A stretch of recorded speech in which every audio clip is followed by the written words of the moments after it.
Thank you very much, everyone. Congratulations for your wedding. So I applied to have the right to be the only one to be overtime today, but unfortunately Carlos stole my seat, so I'll have to stick to the 10 minutes. So our company, Luxurynsight, is a business intelligence startup. We specialized in gathering and structuring big data and insight for luxury brands. Now, I've been asked quite a simple question, which is, can luxury address a globalized and connected world? And because I had 10 minutes, of course, Alice, Nicola, and Usama were kind enough to limit that to 1.3 billion people. That is China. So I have approximately 100 million people to tackle every minute. So now we're going to talk a little bit about China. But before that, thank you. Before that, we'll try to answer this question. Can luxury address a globalized and connected world? Now, when we think about this globalized and connected world linked to China, a lot of figures come to mind. As you may know, China is a country of 1.3 billion people. Approximately 600 million people are connected on the internet on a regular basis. It's about to become the #1 e-commerce market in the world. Luxury brands are using this potential a lot because Chinese people get connected to the internet before almost every single purchase. As you can see, 73% of Chinese consumers go to check the internet before making luxury purchase. And official website and news website are the first source of information. Luxury brands also use the internet in China to communicate on specific platforms, specific Chinese platforms. Some of them are here: Youku, Todo, Baidu, etc. A little more here. So if I had 2.5 hours, I will tell you a little more about each of them. But because I don't, all I can tell you is there are many of these kind of platforms. And this slide is interesting because here you have our Western equivalent. As you can see, Facebook, Wikipedia, Foursquare, Help, and then you have the main Chinese competitors for each of them. And as you can see, for each of our main platforms, there are many Chinese platforms that exist. So it's going to take a long time for me to tell you about all of them, and long time for luxury brands to understand what's going on. But don't worry, I won't do it. I won't do it because I don't have the time. I won't do it because you won't be able to remember the names of these platforms. And I won't do it because even if you do remember the name of this platform, by the time you leave this room and you run to your office and you call your China office and you tell them to quickly implement a strategy to go to Weibo and WeChat and blah, blah, blah, the strategy will be implemented and it's going to be too late. Because this system is changing very quickly. This is the evolution only over the past years. Okay? So, why not? We can do it again. All right. So, that's not what I'm going to do. It's not what I'm going to do because all I want to tell you is China is changing extremely quickly. And instead of having a look on the present state of the Chinese luxury market, I'd like to make a statement that is that China is changing extremely quickly, but it's also changing the luxury market itself. So how can we try to answer this question together? First, to answer the question that I've been given, I'm the first French person to talk this morning in the panel, so I'll be very academic and I'll answer the question I've been asked. Can luxury address a globalized and connected world?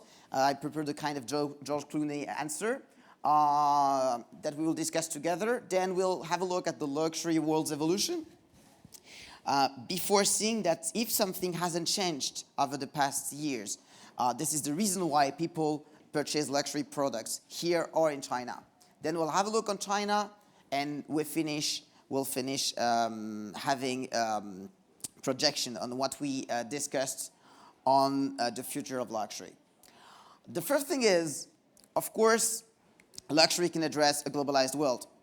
Actually, luxury and international are consubstantial. if there is one thing that luxury knows how to do, is to do international. They've been excelling for decades, if not centuries, to setting themselves as paragons of success and good taste all around the world, selling to tsars, maharajas, kings, queens. Cartier was referred as king of jewelers and jeweler of kings. Here you have the Maharaja of Patiala with a necklace from Cartier dating back from 1928. Luxury actually, to me, finds its very essence in the ability to address a globalized world. That is, in the ability to find a balance between a global image that needs to be unique, because if you don't have the coherence, you're not a luxury brand, but also to address very specific consumers. And these consumers are diverse, and you need to take this diversity into account because luxury goods don't answer needs. We don't need a 5,000 euro bag.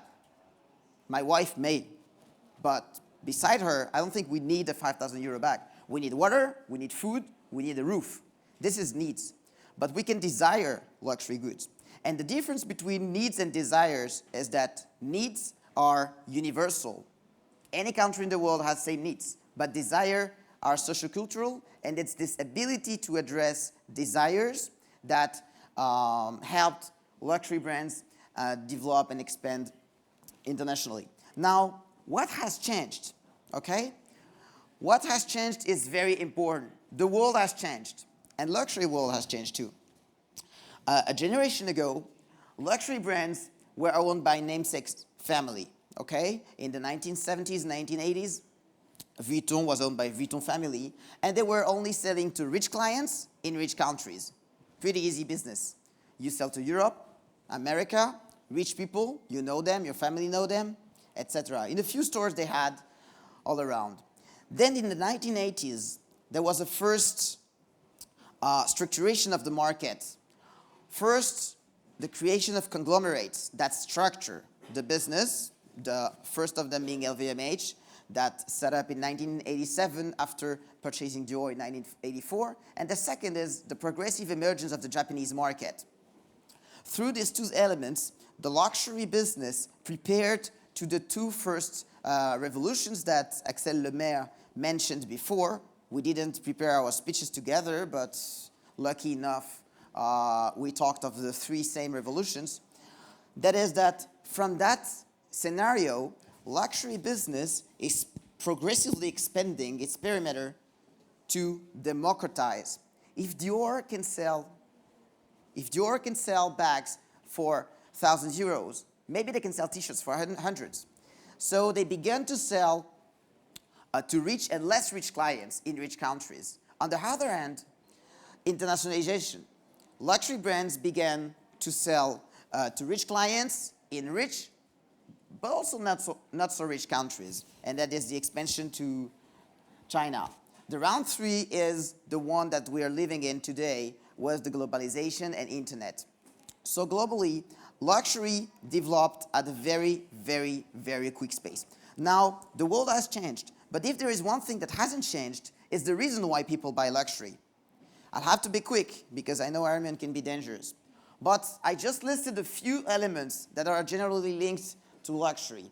If you have a look at them, okay, what you can see is what you cannot see, because there's a part of the animation that lacks. But in any case, all of these elements looks pretty vague here, okay? They're all linked to the luxury industry. But if we look at it carefully, we can see that these elements can be divided into three families. You have the rational elements, the price, quality. Then you have emotional and subjective elements, like the dream, the brand. And then you have social and relational elements, like status, power. So luxury is an investment, but also a desire and an element of power and status. And this is what matters for China. Now, if we have a look at China very quickly, as I understood it, okay, what we can say is China is 7% on the world luxury market today, okay? If you add Hong Kong, Taiwan, and Macau, we reach 13% of the market. It's beginning to become interesting. But then, if we add all Chinese, we are reaching the 29% that they discussed before. So the difference between the Chinese market, which is 7%, and Chinese people globally, 30%, is huge. Which means that you have to take into account the fact that Chinese people are in China, but they purchase abroad for many reasons linked to the policy of anti-bribery, etc., and the price difference. But in any case, this links to take into account a big change in the market. That is, you communicate in China, you open stores, but you're not going to make sales there. You're going to lose money. The same way you do haute couture and you lose money. But you do fashion, you make some money. And then you do perfume and you make a lot of money. The same way you open a flagship in Shanghai, you lose money.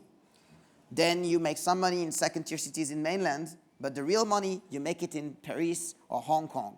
The problem is to link these sales to China and make sure this is Chinese consumers, because you don't have always the link to do the P&L correctly. Now you're all in Paris today, and we're very glad to have you here. But if we talk about the French luxury market, the French luxury market is only made of 40% of local people. 60% of them are tourists. So China is twice bigger than the 27 countries of European Union put together, and twice more populated. Can you imagine the diversity of it? The north has the latitude of Sweden. It's very cold. The south has a latitude of Morocco. It's extremely hot. So if you put the same products, you're not going to sell any of them. If you look at where wealth is located, we are unlucky, not like Brazil, where wealth is located in a few cities. Here, wealth is everywhere. So you have to be everywhere and take into account this immense, this huge geographic diversity. You also have to take into account the very important economy diversity, because China has more than 1 million millionaires, okay? 1 million millionaires, can you imagine that? They are located in more than 100 cities of more than 1 million inhabitants. So if you look at China, you always have to take into account that you can't consider China a market. China is a continent. It's probably a mix of a lot of markets. And later, you will see in a few years that brands will have entire offices in China with people divided depending on markets and submarkets. The same way you have today a country manager for France and another one for Germany. And you will have another guy who will be, or girl, the China master and close to the headquarters. As a conclusion, the importance of China and the market is very central, because China is changing the rules of the game. It's changing the way luxury is interacting with its core elements. The first of them being the markets. Of course, we've been used to talk of luxury markets, and now we can't anymore. If you remember the 7% versus 30%, we have to talk of luxury consumers, okay? Space. Luxury is about space. You all know that. But Chinese travel a lot and they like internet, so we have to be even stronger in the interaction between physical and digital worlds. Time. Luxury is about time. Hermes since 1837, and you can wait 2 or 3 years to get a bag and 2 or 3 seconds for me to finish my speech. But Chinese don't want to wait. So you have to be quick. Consumers. Luxury brands have been used to have consumers listen to them. They have not been used to have consumers talk to them, let alone talk about them. So we have to adapt to this Chinese scenario. This is my last thought. A generation ago, China was absent of the world economy. Coca-Cola and McDonald's were the most powerful brands, and Google didn't exist. But just as Google is born within the digital and big data world, China is reborn with this globalized and connected world. Now that China is everywhere in the luxury, the question is, will China continue to follow our rules and to purchase our brands, or will they create a new form of luxury, more adapted to all these challenges that it helped creating? Thank you so much.